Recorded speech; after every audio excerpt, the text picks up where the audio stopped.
loved one. Yeah.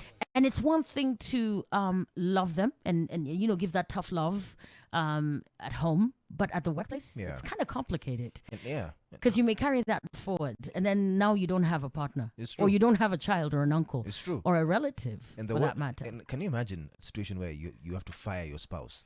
Because they chose not to come to work because of the inauguration. Yet, this is a family-owned business. Huh? We're getting paid on commission. You need to come to work. But there are people who believe that they should enjoy certain privileges because, it's our thing. Yeah.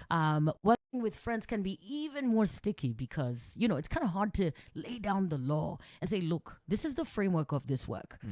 This is how things operate in this business. In fact, we get 8 days a week. All right? And you can't say that. All right? You really can't say that. And you have to be gentle about it because you want to maintain the relationship. Yeah. Looking at the numbers already, guys are saying it is harder to work with a spouse than with a friend. You'd rather get into business with a friend. I don't know about that. Oh, I'd rather work with my spouse. Let me tell you that. Especially, maybe I'm speaking from a biased perspective. Right. Because, lucky for me, we're kind of in the same field. So we've seen each other navigate that whole field together. But if it's somebody, for example, that you're married to and they work in a whole different field, you don't know how they handle stresses and things like those. And like you're saying, there's a very thin line between this is my colleague and this is my better half.